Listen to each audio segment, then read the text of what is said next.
Ecclésiaste chapitre 12, versets 1 et 2. Voici ce que dit la parole de Dieu.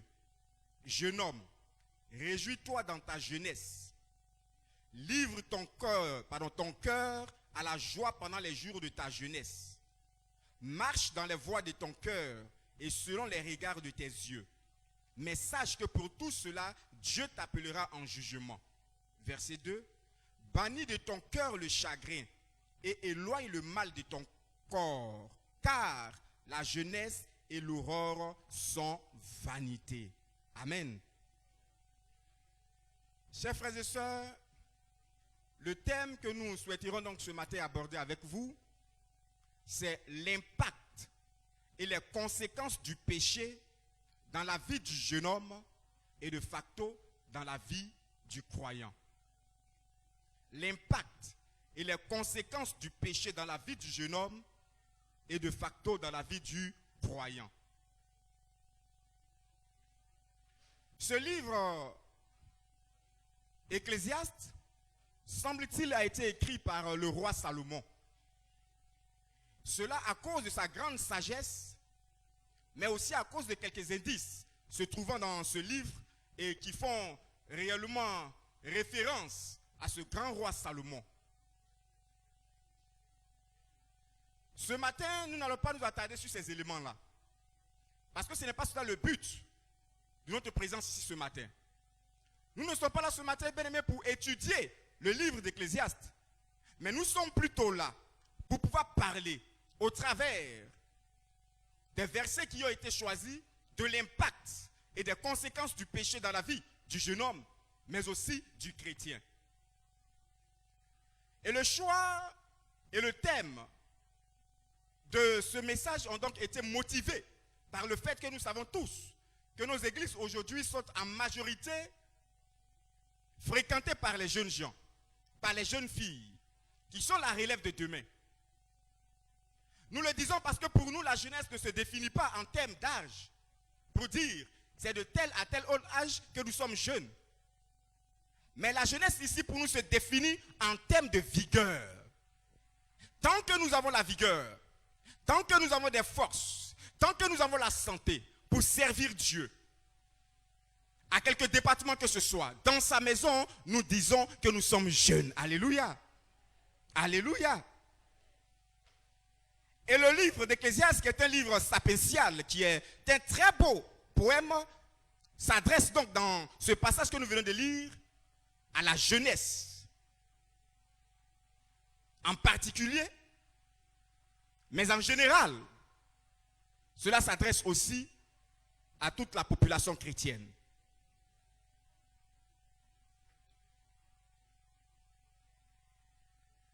Il faut le retenir, bien aimés frères et sœurs, que comme l'Ecclésiaste l'a dit ici, tout n'est que vanité et poursuite du vent. Pourquoi? Parce que simplement, tout ce qui est, tout ce qui vit, tout ce qui existe passera un jour. Seul Dieu est éternel. Tout ce que nous cherchons, tout ce après lequel nous courons, passera un jour. Seul Dieu est éternel. Alors, pour le jeune homme, quand il sait que tout est vanité, quand il sait que tout passera un jour, qu'est-ce qui importe après tout pour le jeune homme, mais aussi pour le chrétien? Qu'est-ce qui importe après tout? Qu'est-ce qui vaut la peine d'être recherché et vécu pour le jeune homme et pour le chrétien?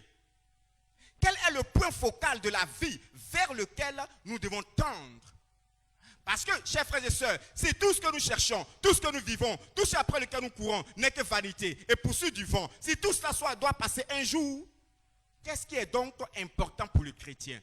Qu'est-ce qui est donc essentiel pour le chrétien? Qu'est-ce qui vaut la peine d'être vécu et recherché chaque jour?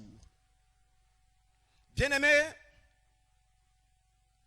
il faut déjà savoir que notre texte, c'est-à-dire Ecclésiaste chapitre 12, versets 1 à 2, a été écrit selon un style que l'on appelle dans la poésie hébraïque le parallélisme antithétique. Ce qui veut dire, on dit quelque chose et on nous encourage à faire le contraire. On dit quelque chose à l'auditeur. En même temps, on l'encourage à faire le contraire de ce qu'on lui a dit. Qu'est-ce qu'il a dit ici? Jeune homme, réjouis-toi dans ta jeunesse. Livre ton cœur à la joie pendant les jours de ta jeunesse. Marche dans les voies de ton cœur et selon les regards de tes yeux. Tout ça, c'est mauvais en réalité. Mais sache que pour tout cela, Dieu t'appellera. En jugement, il y a une conséquence de tout ce qu'il vient de dire. Mais en même temps, il dit, bannis de ton cœur le chagrin et éloigne le mal de ton corps, car la jeunesse et l'aurore sont vanité. Pendant qu'il encourage le jeune homme, pendant qu'il encourage le chrétien à faire des choses mauvaises, en même temps, il lui demande de faire le contraire de ce qu'il lui dit. C'est ça le parallélisme antithétique. Amen.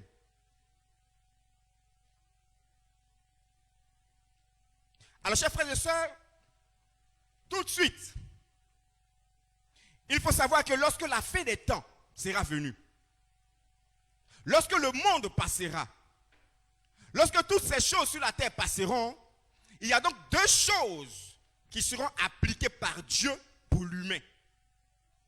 Deux choses que Dieu fera pour l'humain, pour les hommes que nous sommes. Soit l'homme a le salut et il ira donc pour la vie éternelle. Ou alors, ça sera pour l'homme le jugement. La vie éternelle, le salut ou le jugement. Le salut pour ceux qui seront restés fidèles à Dieu. Le salut pour ceux qui auront donc marché selon les voies de l'Éternel. Le salut pour ceux qui véritablement auront respecté les commandements de Dieu. Ceux-là, voilà ce qui va donc s'appliquer à eux. Maintenant, pour ceux qui auront enfreint à la loi de Dieu, pour ceux qui auront donc marché de façon contraire à la parole de Dieu, pour ceux-là, c'est donc le jugement. Et c'est donc cette catégorie d'hommes qui sont appelés les pécheurs. Parce qu'ils n'ont pas été dans les voies de l'Éternel. Ils n'ont pas vécu selon la parole de Dieu. Ce sont donc les pécheurs, c'est-à-dire des personnes qui pratiquent le péché. Celui qui pratique le péché est donc appelé le pécheur. Chers frères et sœurs, cette finalité de la vie sur la terre va nous amener donc à nous intéresser ce matin au péché. Premièrement, en le définissant. Qu'est-ce que le péché? Ensuite, nous verrons l'origine du péché. Nous entrerons enfin dans le vif du sujet en parlant de son impact et ses conséquences dans la vie du jeune homme et du chrétien. Et pour clore tout cela, nous verrons comment se comporter face au péché avant de conclure. Amen. Le décor étant ainsi planté, chers frères et sœurs, nous allons donc aborder notre premier point. Qu'est-ce que le péché? Qu'est-ce que le péché? Selon le dictionnaire français, le péché, c'est la transgression volontaire de la loi de Dieu ou religieuse. Et ce mot-là vient donc du mot latin peccatum qui signifie faute. Et ce mot est lui-même la traduction du mot grec amartia qui veut dire défiance ou erreur. Le péché, chers frères et sœurs, est donc une façon pour celui qui le pratique de commettre des erreurs. C'est une façon pour lui de défier Dieu. Celui qui commet le péché, celui qui vit dans le péché est en train de commettre des erreurs en défiant Dieu. Parce que Dieu a demandé de ne pas faire quelque chose et tu le fais, tu le défies. Quand ton père te dit, je ne veux pas que tu te rendes à l'Obia et que tu vas à l'Obia, tu es en train de défier ton père. Tu es en train de lui dire ce que tu es en train de dire, moi ça ne me concerne pas, ça ne me regarde pas. Je fais ce que je veux. Or le soir, tu viendras taper à sa porte pour dormir dans sa maison. Et tu l'as défié.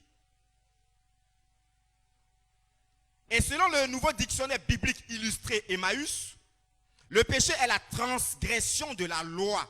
1 Jean 3, 4. Là où il n'y a point de loi, il n'y a point non plus de transgression. Le péché n'est pas amputé quand il n'y a point de loi. C'est parce qu'il y a loi. Et la Bible a dit, tu ne tueras point. Que lorsque tu tues, cela est un péché. C'est parce que la Bible a dit, tu ne feras pas ceci. Que lorsque tu le fais, cela est un péché. C'est parce que la loi religieuse dit, tu ne vas pas marcher de cette manière. Que quand tu le fais, c'est un péché. Et quand c'est comme ça, pour te discipliner, on applique ce qu'on appelle la sous-discipline. Parce que tu as enfreint à la loi de Dieu. Tu as défié Dieu. Quand il y a loi, il y a péché. Le péché est donc toute désobéissance à la volonté révélée de Dieu. Qu'il s'agisse d'une faute d'omission, c'est-à-dire une négligence de faire quelque chose qu'on devait faire, c'est un péché. Tu devais faire quelque chose dans la maison de Dieu. Il y a une tâche que tu devais accomplir. Il y a une mission que tu devais accomplir. Et par omission, tu ne fais pas cette mission. Tu n'accomplis pas cette tâche, bien aimé, c'est un péché. C'est une tâche, un péché qui a été fait par négligence. Il y a aussi ce qu'on appelle le péché de commission. C'est-à-dire une action interdite par la loi que l'on commet. Jean 4, 17. Que ce soit donc par omission ou un péché de commission, bien aimé, cela ne change en rien le péché. Péché, c'est péché. Péché, c'est péché. Voici donc là, de façon succincte, la définition du péché. Et dans le deuxième point, parlons maintenant de l'origine du péché. Ça, tout le monde le sait. Pour parler donc de l'origine du péché, pour savoir d'où est-ce qu'il vient, on va donc se référer à Genèse chapitre 3 à partir de son premier verset jusqu'au verset 7. On peut même aller un peu plus loin. Vous allez le lire après. Genèse chapitre 3, verset 1 à 7, un peu plus loin. Là, nous parle de l'origine du péché. Bien-aimé, Dieu, il a créé l'homme, il a créé la femme, et il les a mis dans un jardin, dans un espace qu'il leur a confié. Et Dieu, dans cet espace-là, il va mettre une loi. Cette loi est que, s'ils ont faim, ils peuvent manger tout ce qui se trouve dans le jardin, sans exception. Seulement, il y a un arbre dans ce jardin-là qui est celui de la connaissance du bien et du mal. Il dit à l'homme, ce arbre-là, son fruit-là, tu n'en mangeras pas. Le jour où tu mangeras ce fruit, alors tu mourras. Mais l'homme décide de défier Dieu. Il décide de s'opposer à Dieu. Et de façon délibérée, l'homme va et il mange ce fruit-là.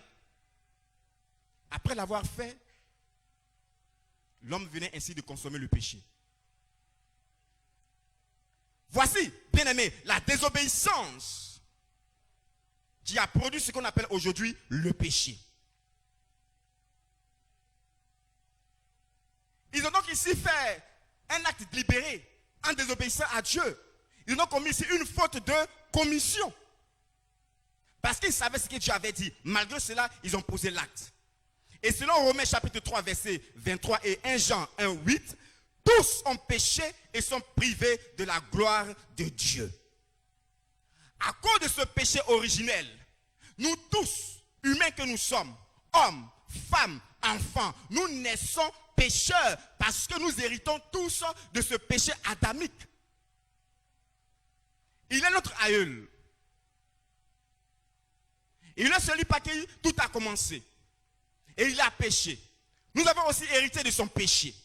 C'est pourquoi nous sommes tous des pécheurs. Mais c'est quand nous venons en Christ et que par le Saint-Esprit qui change nos vies, par le Saint-Esprit qui nous transforme, par le Saint-Esprit qui nous régénère, bien-aimés, nous ne sommes plus considérés comme des pécheurs. Mais nous avons la vie de Christ en nous qui fait de nous des enfants de Dieu. Sinon, en réalité, nous sommes tous nés pécheurs. Et malheureusement, ce péché-là nous prive de la gloire de Dieu. Voici donc, chers frères et sœurs, de façon brève, l'origine du péché. D'où vient le péché? Nous allons continuer pour aller vers notre troisième point. Mais avant d'atteindre ce troisième point, je voudrais déjà citer quelques comportements, quelques-uns.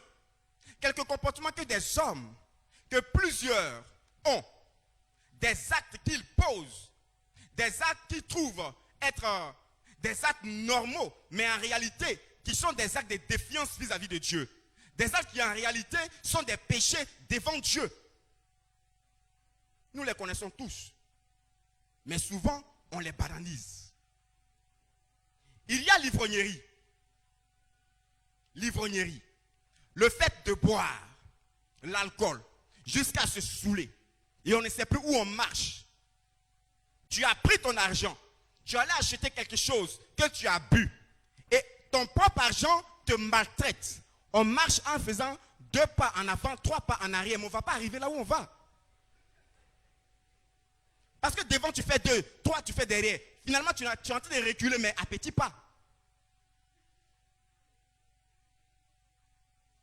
Il y a plusieurs qui pensent que boire ce n'est pas un péché. Il y a quelque chose, une seule chose que plusieurs considèrent comme étant péché. Et un grand péché, on va le nommer tout à l'heure. Mais l'alcool pour plusieurs, ça ce n'est rien. Ce n'est pas un péché. On peut boire juste un verre. Et puis voilà, tu bois juste un verre aujourd'hui. Demain, attends, on peut dépasser déjà. Mon corps s'est habitué à un verre. Je peux en prendre 2. Tu prends 2. Mon corps s'y est habitué. Demain, c'est pour prendre un casier. On ne va plus te reconnaître. La Bible nous dit quoi? La Bible dit, ne vous enivrez pas de vin, c'est de la débauche. Mais au contraire, soyez remplis de quoi? Du Amen. Il y en a qui sont remplis de vin et à cause de l'alcool, ils parlent en langue. Or, en réalité, le parler en langue devait nous venir du Saint-Esprit. Mais le Saint-Esprit ne fait pas parler en langue, c'est plutôt l'alcool qui fait parler en langue. C'est un péché, l'ivrognerie. L'immoralité sexuelle, la fornication. Vous pouvez voir cela dans Matthieu 5, verset 32, Acte 15, 20. Vous prenez les références à lire après. 1 Corinthiens 7, 9. L'immoralité sexuelle. Bien aimé, la Bible nous dit quoi? Si quelqu'un manque de continence, si quelqu'un brûle, qu'est-ce qu'il doit faire? Qu'il se marie. C'est tout. Si tu es marié, il n'y a pas quelqu'un qui va te demander des comptes. Oui, c'est ton mari, c'est ta femme qui va te demander des comptes. Le jour où tout le monde saura ce que vous faites, c'est parce qu'il y a grossesse. Parce que là, on ne met pas ça au dos. Donc tout le monde voit. Sinon, on ne va rien vous demander. Les relations intimes en dehors du mariage, c'est un péché. Malheureusement, aujourd'hui, il y a un évangile qui est prêché. Il y a un certain enseignement qui est donné où on nous demande de faire des choses, de goûter.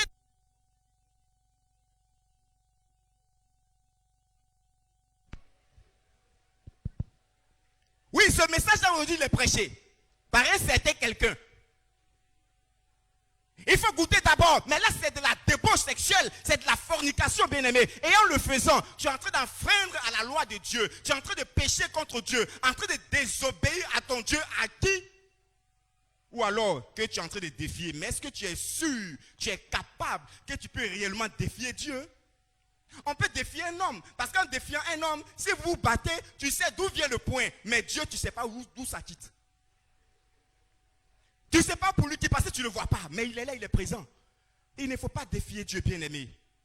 Si tu brûles, si c'est chaud sur toi, si ça ne va pas, prie Dieu, il va te donner pour toi. Marie-toi, fais ce que tu as à faire. On ne va rien te demander. On ne te mettra pas sous discipline parce que tu es avec ta femme ou ton mari.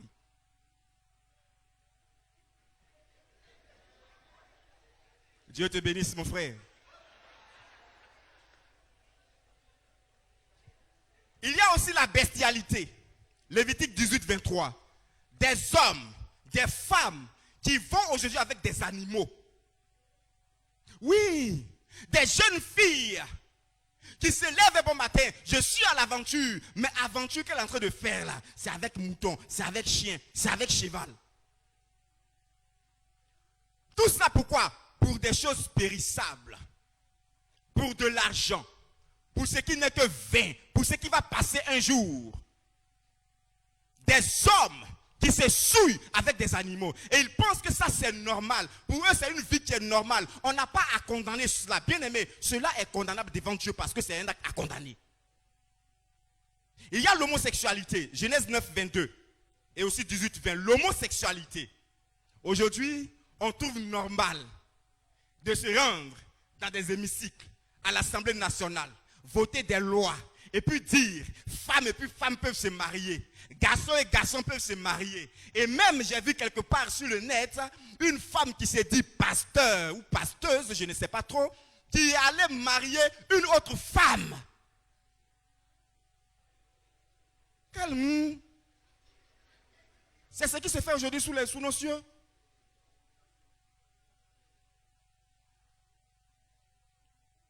Des hommes dits de Dieu qui acceptent de célébrer des mariages homosexuels. Et l'Occident aujourd'hui cherche à imposer cela aux pays africains. Mais ce n'est pas dans notre culture. D'abord, premièrement. Et ce n'est pas aussi dans la loi de Dieu. De se marier entre nous, entre des personnes de même sexe. Quand on se marie, Dieu a dit quoi? C'est pourquoi l'homme quittera son père et sa mère, s'attachera à sa femme. C'est sa femme. L'homme, le garçon se marie avec une femme se marie avec un homme. Comment?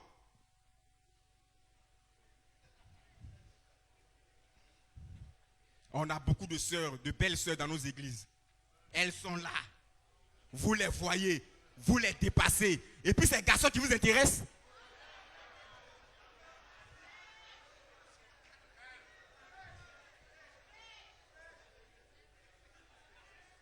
Et il y a certains secteurs où cela est vulgarisé.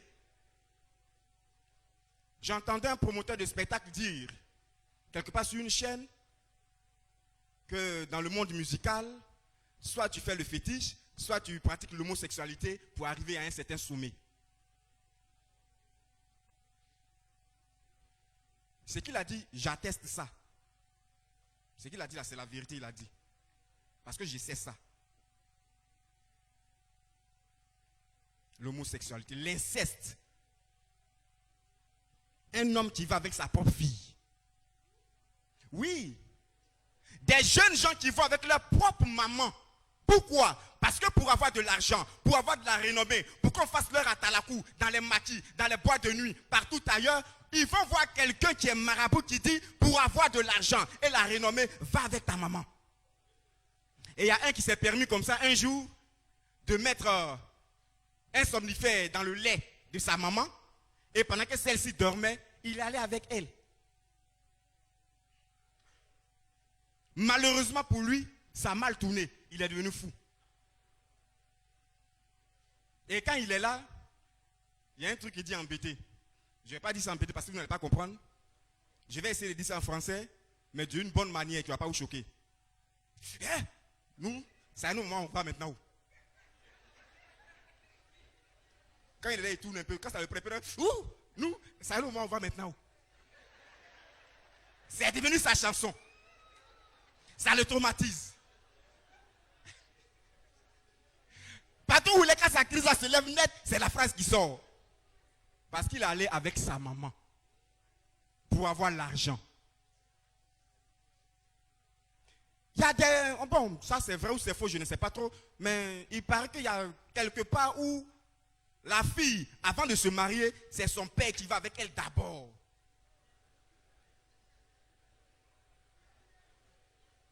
Voici des actes que des hommes, des humains posent aujourd'hui et ils pensent que ce sont des actes normaux. C'est dans l'ordre normal de la vie des choses, quoi, frère. En faisant ainsi, en procédant ainsi, ce sont des actes de défiance contre notre Dieu, vis-à-vis de notre Dieu. L'adultère, Genèse 20, 7 et 9. Exode 20, 14, l'adultère. J'ai dit un verset tout à l'heure. L'homme quittera son père et sa mère et s'attachera à sa femme, c'est-à-dire à une femme. Bon, d'où vient-il qu'on dise Dieu, lui-même qui a dit à sa femme, c'est lui qui a créé les femmes beaucoup et les hommes peu, c'est lui. Mais on dit non, comme il y a beaucoup de filles, il y a beaucoup de femmes aujourd'hui, chacun doit prendre au moins 2, 3, là comme ça va suffire. C'est un mauvais enseignement, bien-aimé. La Bible n'a pas dit ça. C'est Dieu qui a créé sa chose. Il est souverain. Il sait pourquoi est-ce qu'il fait ce qu'il fait. Il sait à quoi est-ce qu'il veut aboutir. S'il dit, le frère là, il va rester comme ça jusqu'à la fin de ses jours sur la terre, ça dépend de lui. S'il dit, cette soeur là, c'est comme ça qu'elle sera jusqu'à la fin de ses jours, ça dépend de lui, Dieu. Ça ne dépend pas de toi, ça ne dépend pas de moi, ça ne dépend pas de nous. N'aidons pas quelqu'un, n'aidons pas Dieu à nous aider, bien-aimés. Restons sereins, restons tranquilles. Dans notre coin, c'est Dieu qui agit. Sœur, si un homme vient vers toi, tu sais qu'il est marié, et il vient vers toi, et il vient te faire la cour, et tu es là, comme ça fait longtemps que tu souffres, ça fait longtemps que tu cherches quelqu'un que tu n'arrives pas à voir, alors tu vas dire, moi-même ça fait longtemps que je suis là, je suis en train de vieillir, allons-y. Sœur, s'il vient vers toi, viens le dénoncer. Il ne faut même pas avoir peur. Va dire ça au pasteur. Le pasteur là, il vient bientôt, tu vas lui dire, si tu ne peux pas, si c'est maintenant qu'il fait ça, dis-moi, je vais te donner son WhatsApp, tu vas l'appeler pour lui dire ça. Et on détruit, malheureusement, la vie des sœurs, la vie des frères. Il y a le mépris des autres. C'est un péché. Mépriser les autres, c'est un péché. Dieu, la Bible dit que Dieu a créé l'homme à sa ressemblance, à son image. Alors quand tu méprises quelqu'un, tu es en train de mépriser Dieu. Et, excusez-moi du thème, il y en a qui ont l'habitude de dire souvent, non mais lui il est vilain. Mais quand tu le dis, tu penses que tu es en train d'insulter qui? C'est Dieu que tu insultes? Parce qu'on dit que Dieu a créé l'homme à sa ressemblance. Et puis toi tu dis, mais il est vilain, donc Dieu est vilain. Question, tu es en train d'injurer Dieu. Il ne faut pas mépriser son frère. Ésaïe 53 dit quoi, chapitre verset 2 de Jésus-Christ? On dit, il n'avait ni éclat, ni beauté pour attirer nos regards. Et son aspect n'avait rien pour nous plaire. On comprend français, on sait ce que ça veut dire. Il n'avait ni éclat, ni beauté pour attirer nos regards. Et puis tu vois quelqu'un, tu le traites de ce que tu le traites. C'est un péché. Il ne faut pas mépriser les autres, quelle que soit sa capacité. Quel que soit ce qu'il est, c'est Dieu qui l'a créé ainsi. Donne-lui sa place d'enfant ou alors de créature de Dieu. Même si c'est un pécheur. Pour aller un peu plus vite, l'orgueil, l'incrédulité, le manque de foi, le fait de ne pas croire que Dieu est capable de faire quelque chose, le fait de ne pas croire que Christ est Dieu, le fait de ne pas croire que c'est en lui qu'on a le salut, le fait d'être incrédule, de fermer son cœur à la parole de Dieu, c'est un péché. C'est un péché devant Dieu. Les paroles vaines et inutiles. Proverbe 10, 19. La Bible dit que quelqu'un qui parle beaucoup ne manque pas de péché. Quand il va parler, il est fatigué. Toi-même tu es fatigué, tu es assis, mais tu ne sais pas comment tu vas lui dire, mon frère, je vais aller à la maison. Il va trouver quelque chose à te dire. Finalement, quand il a tout dit là, il va mentir pour mettre dessus. Il a tout dit. Alors, chers frères et sœurs, quel est donc l'impact du péché dans la vie du jeune homme et au-delà dans la vie du chrétien? Tout ce que nous venons de citer, quel est l'impact que cela a sur la vie du chrétien, sur la vie du jeune homme?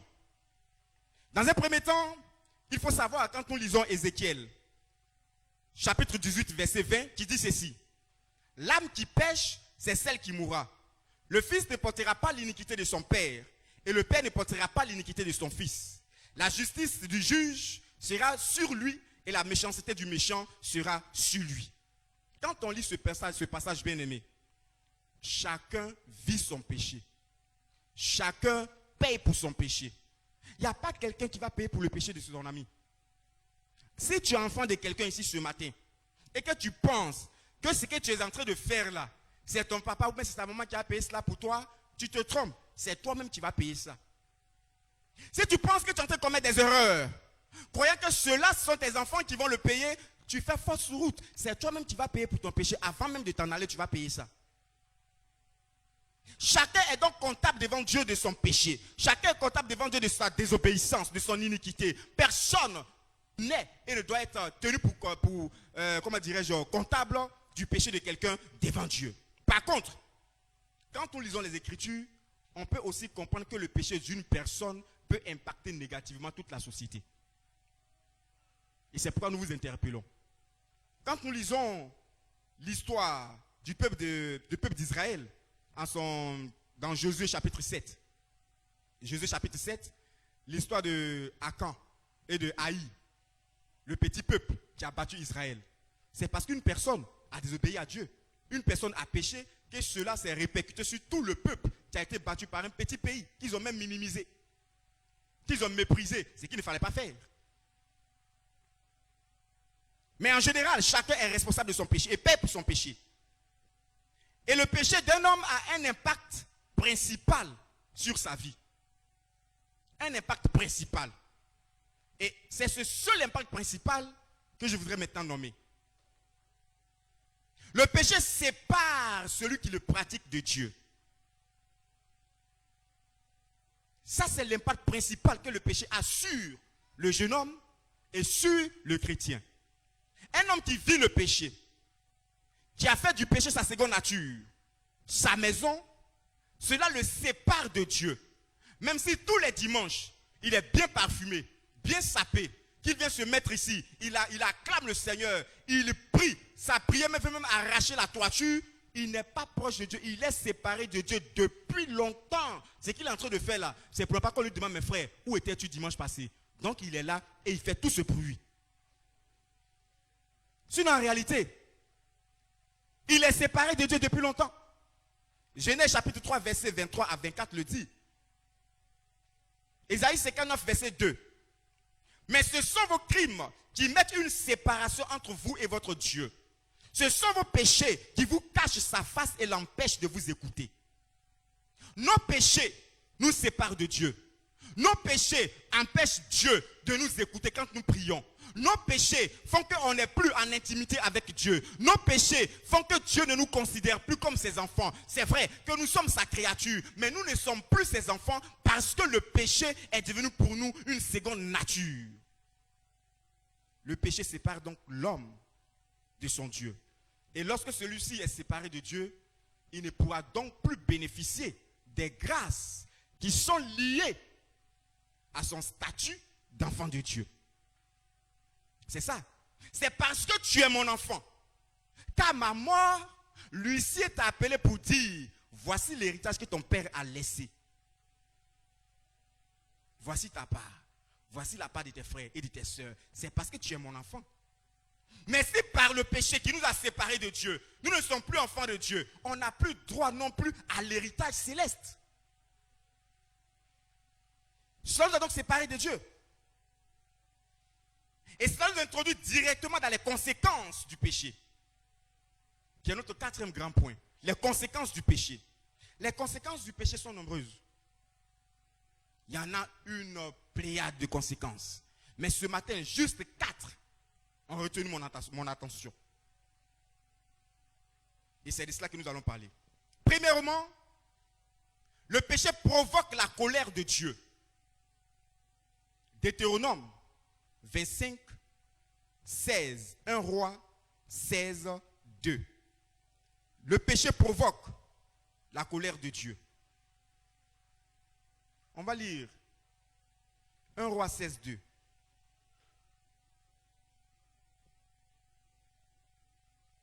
Il dit, je t'ai élevé de la poussière et je t'ai établi chef de mon peuple d'Israël. Mais parce que tu as marché dans les voies de Jéroboam et que tu as fait pécher mon peuple d'Israël pour m'irriter par leur péché. Pour m'irriter, c'est-à-dire pour m'énerver, pour me mettre en colère, pour me faire fâcher par leur péché. Le péché d'un homme met Dieu en colère.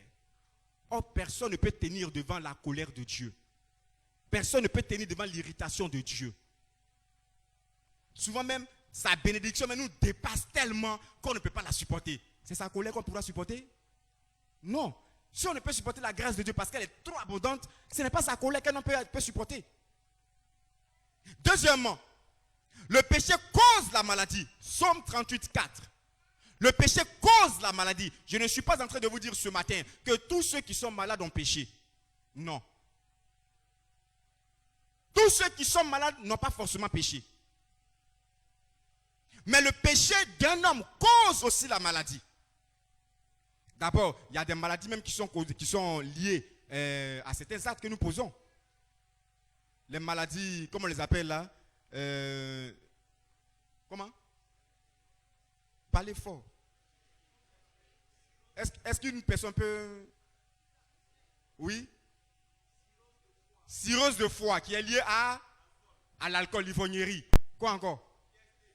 IST, c'est-à-dire infection. D'accord. On connaît déjà le sens. Voilà. Ce sont des maladies qui sont liées au péché.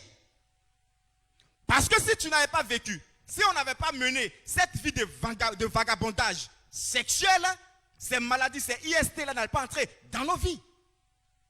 Conséquence du péché, la maladie. Et le péché exclut, troisièmement, il exclut le pécheur du ciel. Il exclut le pécheur du ciel.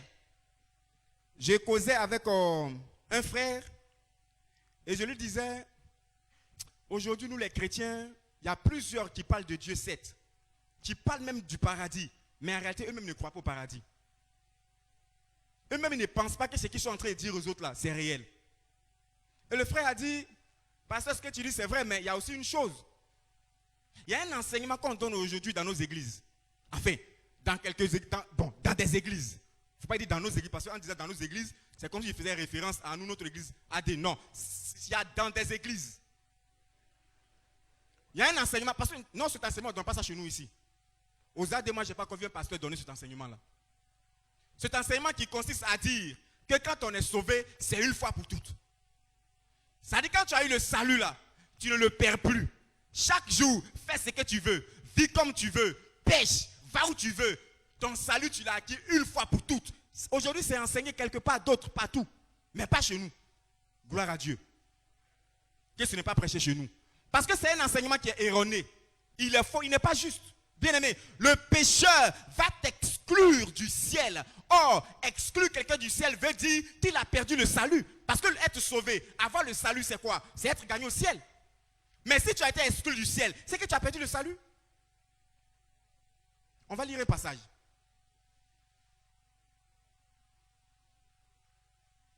1 Corinthiens 6, à partir du verset 9. On va le lire. 1 Corinthiens 6, à partir du verset 9. La Bible dit, ne savez-vous pas que les injustes n'hériteront point le royaume de Dieu? Ne vous y trompez pas, ni les impudiques, ni les idolâtres, ni les adultères, ni les efféminés. Les efféminés, c'est des gens, c'est un garçon, tu le vois là, tout son comportement, tout son caractère, on dirait femme. C'est lui qui a des comportements de femme garçon. Il se comporte comme femme. Il se tresse. Il a les boucles d'oreilles par-ci par-là. Souvent même, il porte même robe. Il y en a qui portent robe et qui mettent des chiffons ici. Bon, attends, Dieu t'a pas de toi, tu veux créer ça? Les efféminés, ni les infâmes, ni les voleurs, ni les cupides, ni les ivrognes, ni les outrageux, ni les ravisseurs n'hériteront le royaume de Dieu. Frère, si tu as été sauvé, si Christ a changé ta vie, tu es devenu chrétien, tu participes au corps du Christ, et puis un jour, tu décides de devenir cupide, tu décides de devenir ivrogne, tu décides de devenir adultère, tu décides de devenir infâme, tu décides de devenir efféminé, tu seras exclu du ciel. Alors le péché exclut donc le pécheur du ciel. Enfin, pour terminer, le péché cause la mort du pécheur. Genèse 2, 17. Interdiction de toucher aux fruits défendus. Le jour où vous en mangerez, ou le jour où tu en mangeras, tu mourras. C'est le péché. Sinon Dieu ne nous avait pas créés pour mourir. Il n'y avait pas de souffrance, il n'y avait pas de faim ni de soif.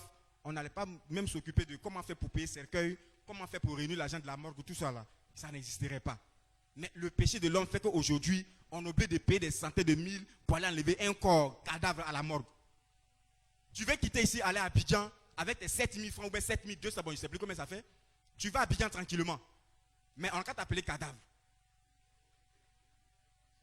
C'est que les gens l'avont payé pour déplacer ce corps sans vie, tout ça à cause du péché. C'est le résultat de nos péchés. Qui cause d'abord la mort spirituelle, la séparation d'avec Dieu. Ensuite, la mort physique par laquelle nous allons tous passer. Et enfin, la mort éternelle après le jugement. auquel nous expose le péché. Mais on peut éviter cette mort éternelle-là si on marche dans les voies de l'éternel. Si on marche selon sa volonté. Parce que la mort physique, là seulement, il n'y a pas quelqu'un. Nous tous, on va passer par là. Ceux qui ont vécu 900 ans, ils sont morts. Ce n'est pas aujourd'hui où, comment on dit ça déjà, l'espérance de vie est réduite à 120 ans. On dit 120 ans, après les 120 ans, là, bon, il y en a qui font plus que ça, hein, mais l'espérance, ça tourne autour de 120. 60 ans, même 70 ans, tu as vieilli. 70 ans, les anciens, ils ont vécu. Il faut les respecter, ils ont vécu.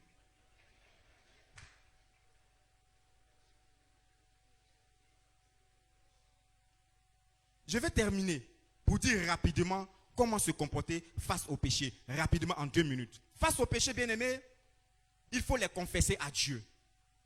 Il faut confesser ses péchés à Dieu. Psaume 32, versets 1 à 5, Proverbe 28, 13. Deuxièmement, il faut abandonner le péché. Quand tu l'as confessé, c'est pour abandonner. Ne faisons pas comme le chien qui finit de vomir et qui retourne encore à ce qu'il a vomi pour manger ça. Quand on a confessé son péché, c'est pour l'abandonner. Troisièmement, il faut haïr le péché. Psaume 97, verset 10. Romains 12, 9. Quatrièmement, il faut résister au péché. Hébreux 12, 1. Résister au péché. Et enfin, il faut combattre le péché. Il faut le combattre farouchement. Éphésiens 6, 12 à 13, Hébreux 12 à 4. Je vais conclure.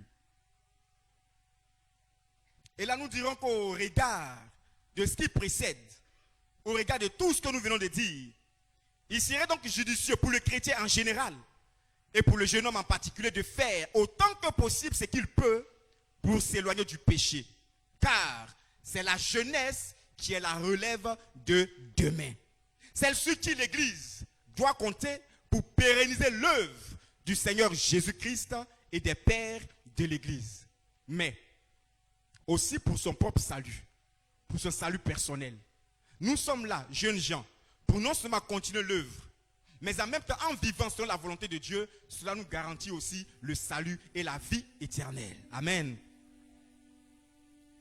Parce que la Bible dit, que sert-il à un homme de gagner le monde s'il perdait son âme?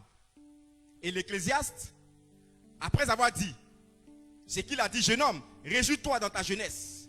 Livre ton cœur à la joie pendant les jours de ta jeunesse. Marche dans les voies de ton cœur et selon les regards de tes yeux. Mais sache que pour tout cela, Dieu t'appellera en jugement. Il ajoute pour dire, bannis de ton cœur le chagrin et éloigne le mal de ton corps, car la jeunesse et l'aurore sont vanité. Chaque jeune, mais aussi chaque croyant, doit se poser ces 3 questions posées plus haut. Qu'est-ce qui importe après tout? Qu'est-ce qui vaut la peine d'être recherché et vécu? Quel est le point focal de la vie vers lequel nous devons tendre? Et je dirais tout simplement, crains Dieu et observe ses commandements. Amen.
Chers frères et sœurs, Jésus-Christ revient bientôt.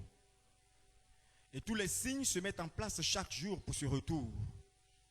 Et en ces temps de la fin, en ces temps où nous nous trouvons, où le péché est entré dans la vie de l'homme, tu vas répandre ce matin ton cœur devant Dieu.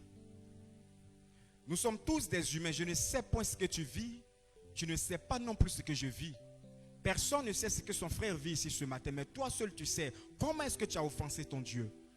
C'est pourquoi, bien-aimé, pour ne pas perdre ton salut, pour le conserver, pour ne pas avoir été ici inutilement, tu vas te tenir debout. Et tu vas crier à ton Dieu. Demander pardon ce matin. Confesser tes iniquités, confesser ton péché devant Dieu, afin qu'il te pardonne et que de par ce pardon-là, bien-aimé, le péché n'ait plus d'impact sur ta vie et que ses conséquences soient véritablement enrayées. Prions tous ensemble et crions à notre Dieu.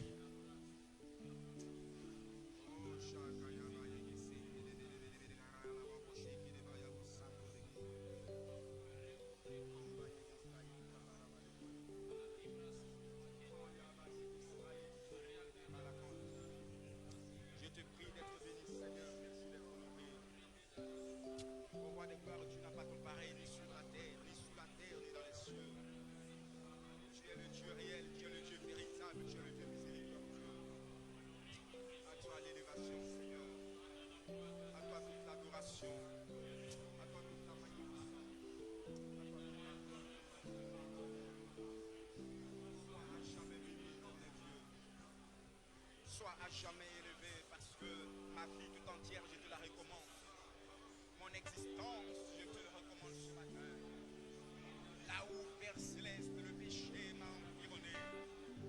Là où, Père Céleste, il m'a envahi, Père Céleste. Oh, donne-moi, va de gloire, d'être pardonné là, éternel Dieu. Je te prie au nom de Jésus-Christ. Frère, ton Dieu t'écoute, c'est donc de façon sincère, répands devant lui ton cœur. De façon sincère, répands ton cœur devant Dieu. Demande-lui pardon et confesse-toi pour tes iniquités.